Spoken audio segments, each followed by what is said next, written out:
प्यारे मित्रों, सबको मेरा सादर प्रणाम। आज 141वां जन्मदिन मनाए जाने वाले हिंदी साहित्य जगत की अद्भुत प्रतिभा प्रेमचंद जी का जन्म 30 जुलाई 1880 को बनारस के लम्ही नामक गांव में हुआ था।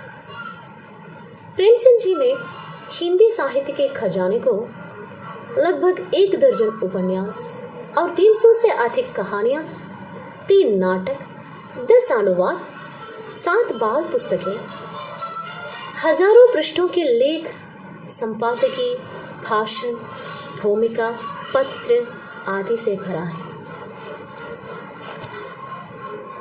जिस युग में प्रेमचंद ने कलम उठाई थी, उस समय उनके पीछे ऐसी कोई ठोस विरासत नहीं थी और ना ही विचार और ना ही प्रगतिशीलता का कोई मॉडल हो।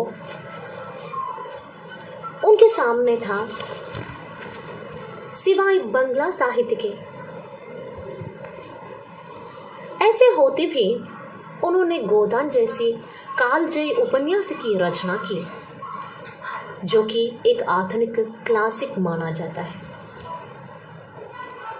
कहानी सम्राट प्रेमचंद जी की कहानियां मानसरोवर के भाग 8 तक में प्रकाशित हो चुकी हैं। इस महानुभाव की जयंती की वेला में उनकी स्मृति में फूलों को अर्पित करती हुई उनकी एक छोटी सी प्यारी सी कहानी कौशल पर चर्चा करने जा रही हूँ।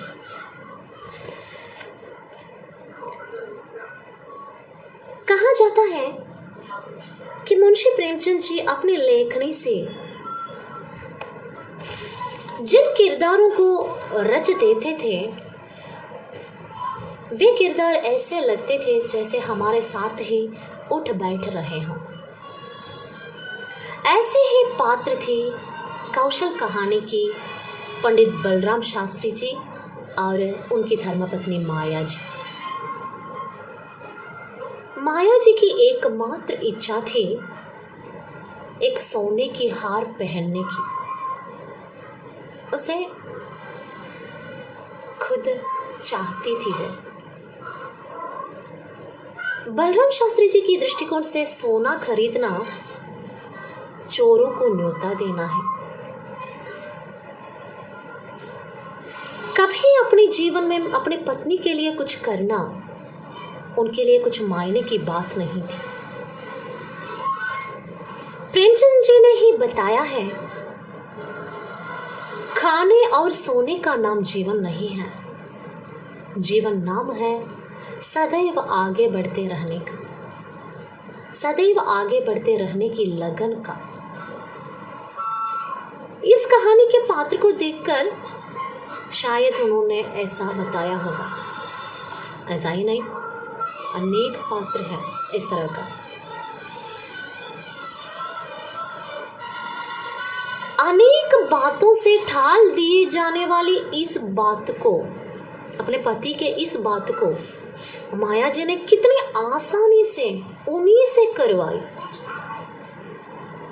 वाह जी वाह, माया जी की कौशल का क्या कहना। अपनी कहानी में मनोविज्ञान का बेहतरीन प्रयोग किया है प्रेमचंद जी ने। उनका मनोविज्ञान का आधार किसी दार्शनिक विचार के नहीं थे। प्रेमचंद जी को समाज की अच्छी समझ थी। इसी समझ और अपने जीवन के अनुभवों को आधार बनाकर अपनी कहानी में मनोविज्ञान का सुंदर प्रयोग किया।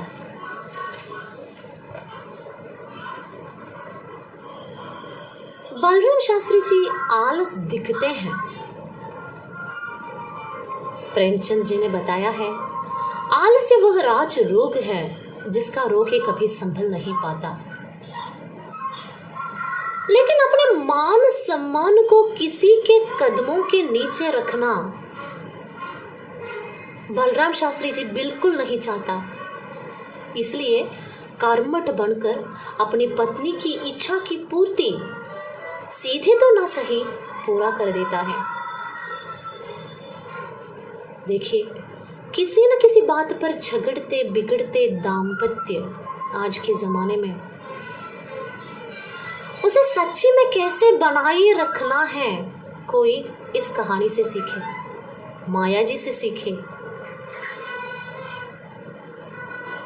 माया जी के पति को हार ना देने के सैकड़ों कारण बताते हैं। आज के जमाने में ऐसा हो तो क्या होगा? शादी के बेजोड़ रिश्ते में दरार।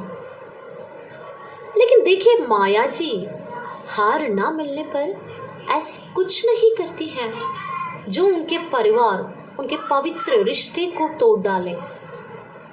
उन्होंने अपने कौशलता से अपने पति के मनोविज्ञान का सच्चा अध्ययन करके अपने पति से चाही हुई बात को पूरी करवाती हैं।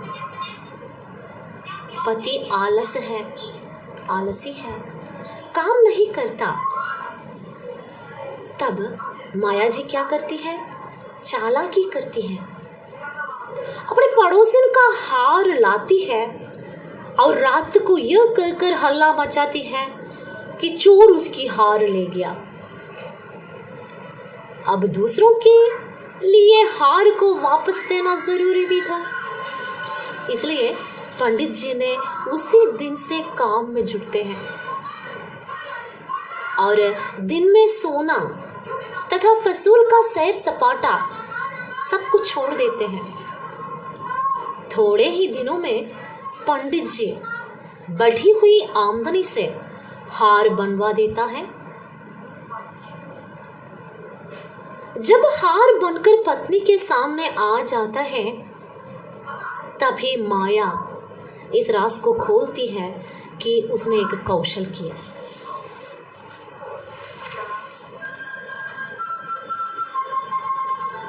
तो देखिए कितने अच्छे ढंग से प्रेमचंद जी ये कहानी को हमारे समक्ष रखा है। ये तो कालजयी ही है, उसी से जमाने में लिखा है तो भी आज के ज़माने में भी इसे लागू कर सकते हैं।